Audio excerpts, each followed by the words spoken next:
Let's take a look now at the ADO data control.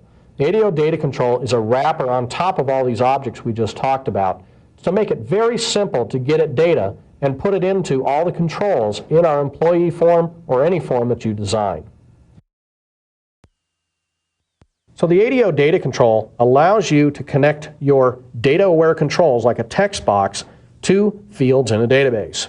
There's basically no code required to retrieve and modify data. You're going to connect your data control to your text boxes. The data control will also talk back and forth to the data source. Underlying all of this is what's called a record set. And this ADO record set is the thing that retrieves the records from the database and then takes care of basically disseminating the field information out to your individual text boxes.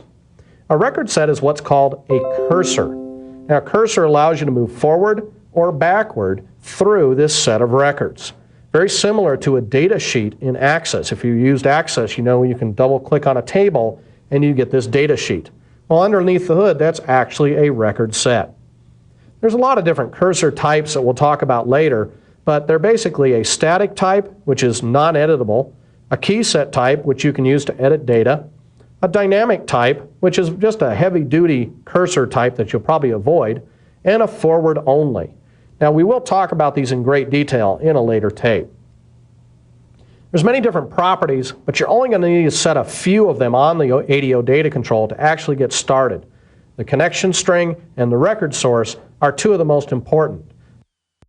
So now that you've got an introduction to the ADO data control, let's actually go into an example and learn how to connect this up. First off, we're going to build one from scratch, and then I'll go into the full-blown employee example that we've been building throughout this videotape series. So once you have VB6 up, I'm going to just select File, New Project, because I want to walk you through how to create this from scratch. We'll select a standard EXE, and you can see that there's a plain old form here. Let's go ahead and turn on the toolbox by going up here and selecting the View Toolbox. And you'll see over here there is the list of controls. Now this is a data control, but it's the JET data control, so that's not the one that we want to use. Instead, we're going to go to the Project Components menu, come down here to Components, and we're going to now select from this list here the Microsoft ADO Data Control 6.0 OLEDB. This is the one that you want to bring in. We'll click on OK. And now it has been added to our toolbox over here. Here is the ADO Data Control. So I'm going to go ahead and select this, and I'm going to draw it on the form. And it'll come up and it'll show you that it's got a move to first record, a move to previous, move to next, and a move to last. That's what each of these buttons is for. It also has a caption area that we can set. Now what I'm going to do is I'm just going to throw a couple of text boxes on the form here real quick. Let's grab a text box, throw it here, and let's grab another one and throw it right down below it. Because what we're going to do is we're going to hook up this data control to these two text boxes so we can display probably the first and last names of our employee records. Well, to do that, we've got to set up this data control. So let's go over to the Properties window, and we'll set the name. I'm going to call this ADAT Employee. So I'll set the name property to ADAT Employee. I'm also going to set the caption property to that also. ADAT Employee. Now at this point, we've got kind of the basics set, but what's easier is to actually go into this custom option. Whenever a control has a custom option, it'll bring up what's called a property page. So I'm going to double click on this, and we'll see that we get this property page up that has a lot of tabs. Now this will actually allow us to select where the data source is coming from. And there's a lot of ways to do this. You can set up what's called a data link file. You can use an ODBC data source if you have one set up, or you could use a connection string. Let's go ahead and select the connection string option, as this is the one you'll probably use most often. There is a build button that will help us build this connection string, so you don't have to type it in. When I click on build, we actually get up another dialog box called the data link properties. Now the data link properties has, again, several tabs. the provider, the connection, advanced, and all. First off, you choose the particular provider you want to use.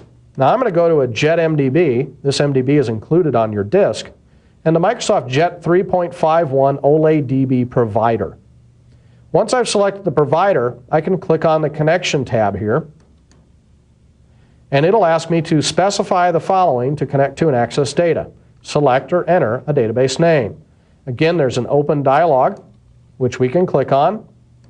And we can find our particular database, which I actually have located out here on my disk in a separate area. For you, it'll be in the same location as your samples. So here I've got the employees.mdb file specified here. If this was a secure database, I could actually specify the login ID that I wanted to use and a password if I wanted. Under the advanced option, you're probably not going to be doing too much here, but this has some access permissions of how you want to open the particular database system. Well, let's go ahead and go down here and press the OK button. And what you'll find is that it's actually created a connection string. It reads provider is equal to Microsoft Jet OLE DB 351. Persist security info is false, which means there's no security setup. And the data source is equal to that path and file name. Now once I've selected this, I actually can now move up here. And if I had any username and password I needed to fill in, I could do that here. But you're probably just going to go right onto the record source type. And what you're going to specify now is, are you going to be using a table or a store procedure? Well, since we're using an Access MDB, we'll just select a table type. Then it'll give you this option, and it'll bring down a list of all of the different tables that are out there in that particular database. And here's the one that I want, TBL employees. So now that I've set up the properties for this data control, we click OK. And this data control now has access to that database. So now I need to be able to specify how these text boxes get hooked up. Let's go back over to the properties window over here. And for this particular text box, we're going to set a couple of properties. First off is the data source. The data source specifies the data control name. This one, if you do a drop down, it shows you a DAT employee. The next one we want to do is the data field property. Now this binds a particular control to a particular column in the record source. Remember, I selected the table, TBL employees. So I'll select the first name column from that particular field, or from that record. Then I go to the next text box. Oh, I just did first name in there. That's okay. Now we'll click on this one, and we'll go back over here, and we'll do the same thing. We'll set the data source to a DAT employee. I just double-clicked on there to actually get that to fill in. And then the data field, we'll do this as the last name, since I did the other one as the first name. So once you've hooked these two up, now we'll get the last name here and the first name here. Let's go ahead and run the project. Our form should appear, and voila, there is the data from our table.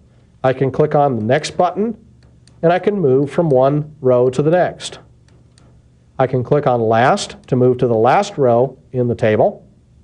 I can click on previous to move backwards through the list.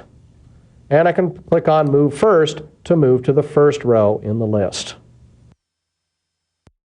Now there were a lot of options for the ADO data control setup. We could have chosen an Access MDB, or we could have chosen an ODBC data source. An ODBC data source takes a little bit more time to set up, but let's actually go through the steps and connect this same app that we're talking about here. Let's connect it up to a SQL Server database.